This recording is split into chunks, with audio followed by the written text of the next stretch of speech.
આજરોજ ખેડૂત હિતરક્ષક સમિતિની બેઠકમાં હોદ્દેદારો અને ખેડૂત આગેવાનો બધા ભેગા થયા. એમાં ખેડૂતો માટે અનેક મુદ્દાઓની ચર્ચા થઈ.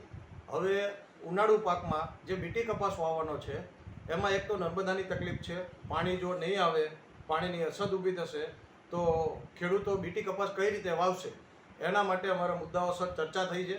અમે ખેડૂત નર્મદા કેનાલના અધિકારીઓને ખેડૂત હિતરક્ષક સમિતિ વતી કેનલ રિપેરિંગ કરવાની હોય તો કેનલ રિપેરિંગ કરીને ખેડૂતોને ઉનાળુ વાવેતર માટે 1 તારીખ આજુબાજુમાં પાણી આપવામાં આવે તો ખેડૂતોને ઘણો બધો ફાયદો થાય. એની સાથે સાથે સરકારને અમે એ પણ કહેવા માગીએ છીએ કે ખેડૂતોને ખાતર સમયસર અને યોગ્ય ભાવથી મળી રહે એની પણ અમે રજૂઆત કરવાના છીએ. અને ખેડૂતોને ખેતી કરવા માટે અત્યારે તો ખાસ ડીઝલની જરૂર છે અને ડીઝલની અંદર જો આ રીતની વ્યવસ્થા થશે તો ખેડૂતો ખેતી કઈ રીતે કરશે?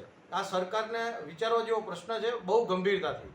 જ્યારે ગુજરાતની અંદર ડીઝલ નથી મળતું પણ તમે લોકો સમજો છો કે દારૂ તમારે હર જગ્યાએ, ઘણી જગ્યાએ અને હોમ ડિલિવરી પણ મળે છે, તો ડીઝલની વ્યવસ્થા કેમ નહીં? આ સરકારને બહુ વિચારવા જેવું છે અને સરકારને કરવું પડશે.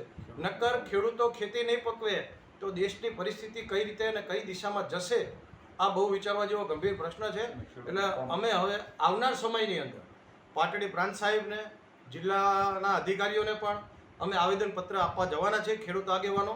તો હું પાટડી તાલુકાના દરેક ખેડૂતોને એક આગ્રહ કરું છું કે બધાય સાથે જોડાઓ. આ સમસ્યામાંથી હેરાન ના થવું હોય, તકલીફ વેઠવી ના હોય તો સૌ સાથે મળીને ખેડૂતોનો અવાજ બનીએ અને ખેડૂતોની તકલીફ દૂર થાય એવું આપણે કામ કરીએ અને આવેદનપત્રમાં સૌ સાથે જોડાઈએ.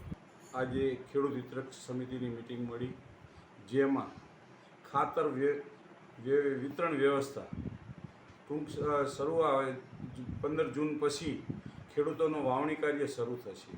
એ ગાળામાં ખાતરની વિતરણ વ્યવસ્થા થાય અને તમામને મળે એવી વ્યવસ્થા દરેક ડીલરોએ કરવા માટે પ્રાંત સાહેબને આ બાબતે આવેદનપત્ર આપવામાં આવશે.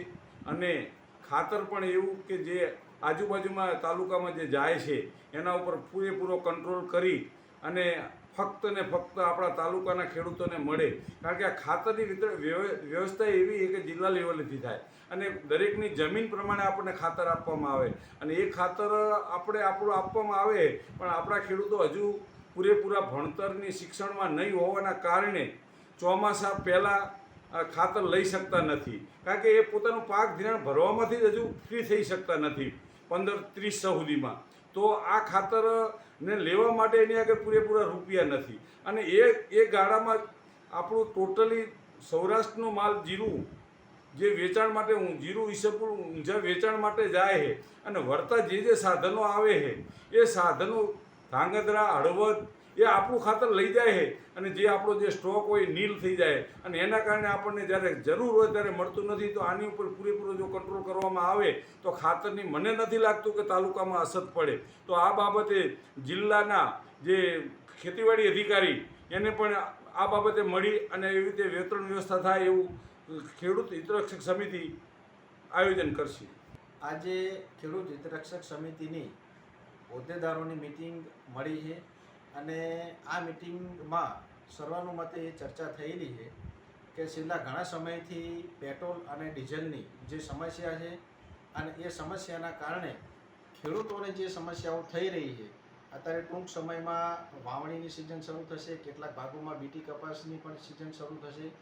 તો આવા સંજોગોમાં ખેડૂતોની જે ખાસ જરૂરિયાત છે ડીઝલ, એ ડીઝલ યોગ્ય પ્રમાણમાં મળતું નથી કે યોગ્ય સમય મળતો નથી. અને ઘણા બધા પેટ્રોલ પંપો એવા છે કે જ્યાં આ ડીઝલ ઉપલબ્ધ નથી. તો આ સમસ્યા માટે સાથે સાથે ખાતરની સમસ્યા છે, તેમજ નર્મદાના પાણીની સમસ્યા છે.